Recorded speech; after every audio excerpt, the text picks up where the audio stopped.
Hi guys, it's Andrew and Tim.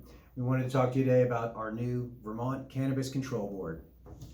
About time, isn't it? Boy, yeah. We've all been waiting a long time. The original bill called for this board to be selected in January. It is now, now April, but towards the end of March, we're starting to get a little nervous, but sure enough, we now have our Cannabis Control Board appointed.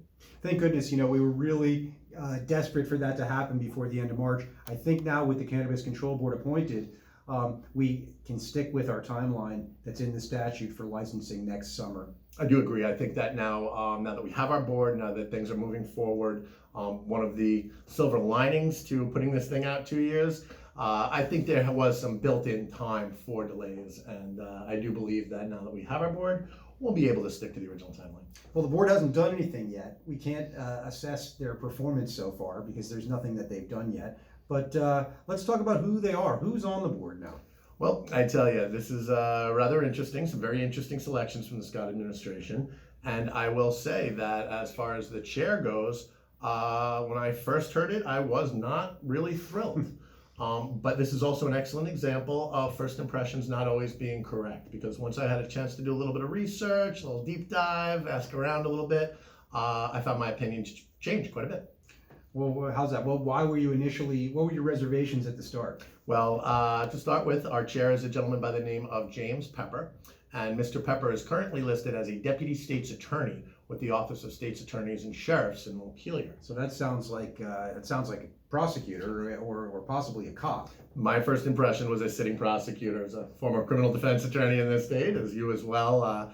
I was not thrilled with the idea of a prosecutor sitting as chair of this Cannabis Control Board. However, once I had a chance to do a little bit of research, ask around a little bit, it turns out that initial impression not 100% accurate. Mr. Pepper's position as a deputy state's attorney is pretty much in name only. His job responsibilities actually include legislative advocacy, lobbying, and basically a policy person for the department. He also sits on several boards that have addressed racial bias in policing and modern police practices, police review boards, and criminal justice reform panels. In addition, he worked for the previous Governor Peter Shumlin's administration as their point person on cannabis policy in 2016.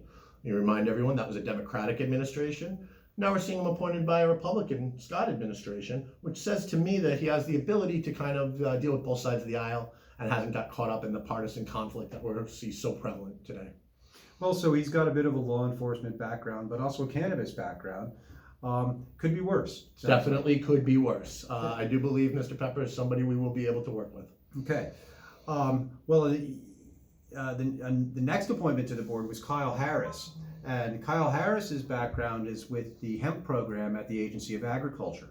And boy, I love that appointment. We love the people who run the hemp program at the Agency of Agriculture. They've been very helpful to clients who have questions about the hemp rules. They've been very accommodating. They've come and spoken to our clients and joined us at our luncheons.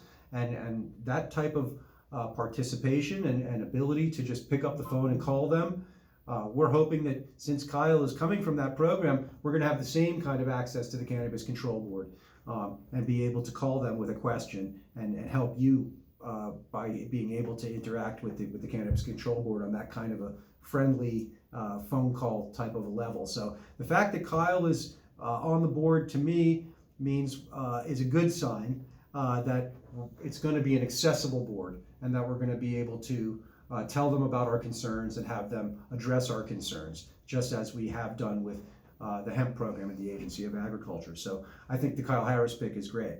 Time and time again, the Department of Agriculture has demonstrated that they want the industry to succeed. And we're hoping Kyle brings some of that mentality to the board as well, rather than simply be a administrative and regulatory body, be a body that wants to put forth a successful cannabis program. Right. I mean, they are going to regulate these cannabis businesses, but it can be done in a way that's helpful towards the business or harmful towards the business. And we're hoping that they are going to be supporting our cannabis businesses in Vermont. And I think we have good reason to think that now. The third person is a woman. Yes, by the name of Julie Hulberg. She currently is a select board member in the town of Colchester, the only non-Montpelier person appointed to the board. And she is coming from a professional background of over a decade as head of human resources for VSAC, the Vermont Student Assistance Corporation.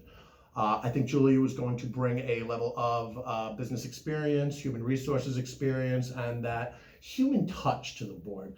A little bit of research into Ms. Hulberg shows that she is a very passionate advocate for women's rights in the workplace, equal pay provisions, and a lot of progressive positions that I think really round out the board nicely. Well, you can see that this board composed of these three is obviously going to be concerned about some of the social justice aspects of the bill and seeing that those are implemented. Boy, we emphasize this every time, but social equity is such an important part of cannabis licensing in 2021, something that every cannabis license applicant needs to be thinking about. And knowing that this board is going to be giving out the licenses, this board is going to be very concerned about women-owned businesses, minority-owned businesses, social equity in cannabis, as they should be. So that's an ongoing discussion that we'll be having as we get closer to licensing and as we go through the licensing process. I do believe this board will prioritize that, which needs to be done, and so I'm very, I've gone from cautious optimism to actual optimism on this, and I do believe we've got a board that we can work with.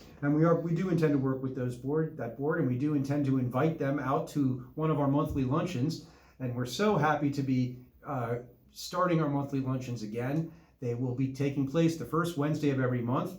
The first one post-COVID is Wednesday, May 5th at the Zen Barn in Waterbury. Please come out and join us for a luncheon. We're going to discuss adult use cannabis licensing, and you're going to meet your colleagues and other people that are going to be working in the industry. And you're going to eat some lunch, and it's going to be a great time. I think the weather has shifted. Cannabis feels like the time for cannabis. It's happening, that's for sure. In the air. Thanks, everybody. We'll see you next time. See you in May.